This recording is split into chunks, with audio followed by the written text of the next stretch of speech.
These are members of the CIDIC, one of Taiwan's indigenous groups. They're celebrating their culture, which has lasted through the ages despite repression. Now they're on a mission to revive lost knowledge of their ancestors and have been helped by the discovery of artifacts more than 8,000 kilometers away in a Swedish museum. Some of the CIDIC have traveled to see the relics. 就有点就是在跟过去的祖先做一个对话的感觉，所以那个当下其实就是有鸡皮疙瘩什么，就是看到这些东西的时候。The items were taken as far back as 1907, when Taiwan was a Japanese colony.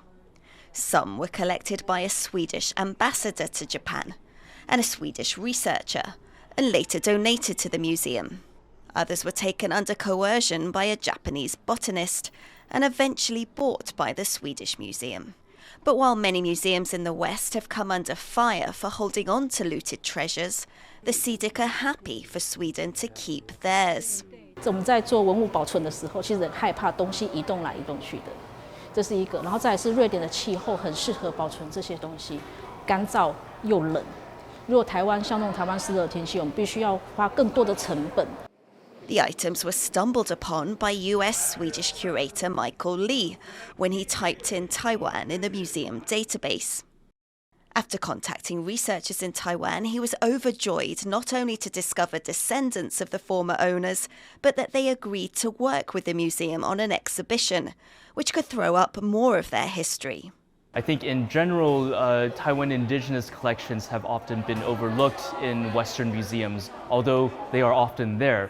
So I hope that through this project, it can show not just the subject, but other indigenous communities in Taiwan that there could very well be objects in European and Western collections that were collected from their ancestors.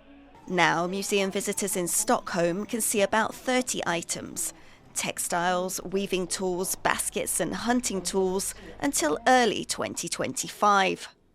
The tools and textiles on display in Sweden are an integral part of the CIDIC people's past.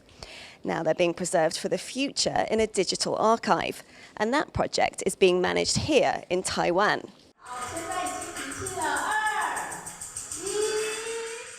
The digital archive is the first step in what the museum and members of the CIDIC hope will become an online museum dedicated to their culture.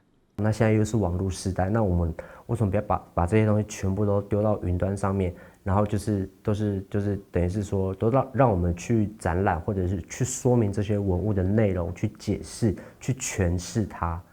So while the physical exhibition in Stockholm will eventually end, the CIDIC hope the online collection, merging their past, present and future, will last for generations. Patrick Chen and Louise for TaiwanPlus.